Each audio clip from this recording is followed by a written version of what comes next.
बिस्मिल्लाहिर्रहमानिर्रहीम। Welcome to the course of machine learning. आज की इस वीडियो में हम डिस्कस करने जा रहे हैं कि सपोर्ट वेक्टर मशीन को पाइथन में कैसे इम्प्लीमेंट किया जा सकता है।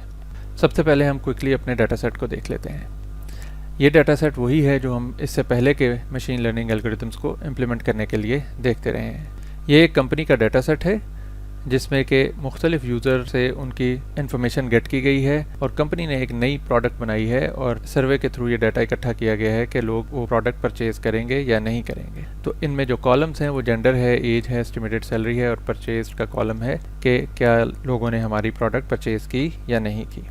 हमारा जो मॉडल है वो आखिरी 3 कॉलम्स पे काम करेगा, एज, एस्टिमेटेड सैलरी और परचेज्ड। वो एज और एस्टिमेटेड सैलरी की बुनियाद पर ट्रेन करेगा ख़ुद को कि क्या लोग आइटम को परचेज़ कर रहे हैं या नहीं, और फिर इसी तरह से अनसीन डाटा को प्रिडिक्ट करने की कोशिश करेगा, जिसमें कि हम यही दोनों कॉलम्स एज और एस्टिमेटेड सैलरी देंगे लोगों की, और हमारा मॉडल बताएगा कि क्या जो भी कस्टमर हैं वो हमारी प्रोडक्ट को परचेज़ करेंगे या नहीं करेंगे। अब हम देखते हैं पाइथन की इम्प्लीमेंटेशन। मैंने इस वक्त आपके सामने मशीन लर्निंग का जो कोड है पाइथन का फॉर इम्प्लीमेंटिंग SVM वो ओपन कर दिया है। ये हमारे बेसिक मशीन लर्निंग के जो क्लासीफायर्स का टेम्पलेट हमने बनाया था उसी के मुताबिक है बिल्कुल। इस क्लासीफायर टेम्पलेट के अंदर सबसे पहले हमने लाइब्रेरीज इंपोर्ट करनी है, उसके बाद हमने डाटा सेट इंपोर्ट करना है। वही डाटा सेट जो अभी हम देख रहे थे एक्सेल की शीट में, वो इस वक्त यहाँ पे हमने इंपोर्ट कर लिया है। ये डाटा सेट आपको नज़र आ रहा है जो कि उन तमाम कॉलम्स पे मुश्तमिल है जो हमने अभी एक्सेल में देखे, और उसके बाद हमने इस डाटा सेट को x और y इंडिपेंडेंट और डिपेंडेंट वेरिएबल्स में स्प्लिट भी कर लिया है। रिमेंबर, हम 2 कॉलम्स की बुनियाद पे इंडिपेंडेंट वेरिएबल्स को सेटअप कर रहे हैं जो कि एज और एस्टिमेटेड सैलरी हैं, जबकि हमारा डिपेंडेंट वेरिएबल जो y है वो हमें नज़र आ रहा है कि डिसीजन लोगों का कि क्या वो हमारी प्रोडक्ट को परचेज़ करेंगे या नहीं करेंगे। अब हम डाटा सेट को स्प्लिट करते हैं ट्रेनिंग और टेस्ट सेट में।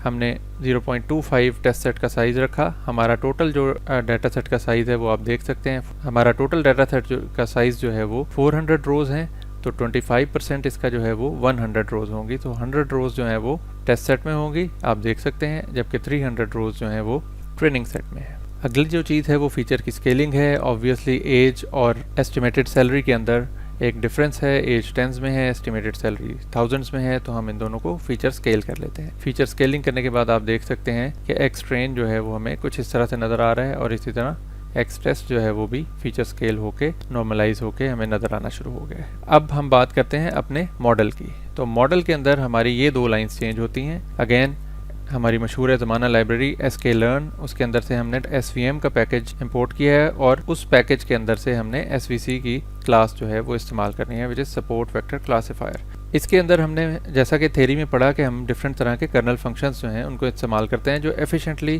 सपोर्ट वेक्टर क्लासीफायर को काम करने में मदद देते हैं। तो यहाँ पे हम जो कर्नल इस्तेमाल कर रहे हैं अपने बेसिक वर्जन के अंदर वो लीनियर कर्नल है, और रैंडम स्टेट हम हमेशा की तरह 0 रख रहे हैं, और उसके बाद क्लासीफायर अपने आप को फिट करेगा। इन 3 लाइनों को मैं एग्जीक्यूट करता हूँ, और इसके अंदर आप देख रहे हैं कि हमारा क्लासीफायर जो है वो ट्रेन हो गया है। अब हम इस क्लासीफायर की मदद से प्रेडिक्शन करते हैं। ये प्रेडिक्शन हमारी हो गई, और हमारा y प्रेडिक्ट का वेरिएबल भी नज़र आना शुरू होगा। ये y प्रेडिक्ट को हमने y टेस्ट के साथ कंपेयर करना है। तो आप देख सकते हैं कि ये बड़े अच्छे रिजल्ट्स इसने दिए हैं शुरू के, लेकिन ओवरऑल रिजल्ट्स कैसे दिए हैं वो हम देखते हैं किसकी मदद से, कन्फ्यूजन मैट्रिक्स की मदद से। हम अभी तक कन्फ्यूजन मैट्रिक्स की मदद से ही ये काम करते आए हैं। तो यहाँ पे मैंने ये कन्फ्यूजन मैट्रिक्स इसका बनाया, और इसको खोल के देखें तो हमारे पास 10 रिजल्ट्स जो हैं वो गलत हैं, बाकी के 90 रिजल्ट्स जो हैं वो बिल्कुल ठीक हैं। इसका मतलब है 90% एक्यूरेसी के साथ इस मॉडल ने काम किया है। अब हम क्विकली इसकी ट्रेनिंग और टेस्ट सेट की विजुलाइजेशन देखते हैं।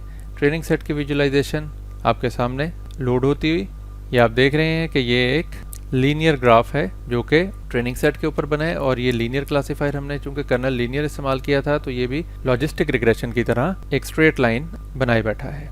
अब हम इसी का टेस्ट सेट का कोड एग्जीक्यूट करते हैं, और ये आप देख रहे हैं कि टेस्ट सेट का भी प्लॉट विजिबल है। तो बीइंग अ स्ट्रेट लाइन, इसमें ये जो एरिया है जिसमें कि ये रेड एरिया के अंदर कुछ ग्रीन इंस्टेंसेस आ रहे हैं जो कि बड़े बॉर्डर लाइन है, इसको अगर हमारा क्लासीफायर स्ट्रेट लाइन वाला ना हो तो पॉसिबली वो कुछ अच्छे तरीके से कैटर फॉर कर सकता है। सपोर्ट वेक्टर मशीन में दीगर कर्नल्स को भी इस्तेमाल किया जा सकता है। दीगर कर्नल्स कौन से हैं और उनको कैसे इम्प्लीमेंट किया जा सकता है ये देखेंगे हम अपनी नेक्स्ट वीडियो में। Until then enjoy machine learning.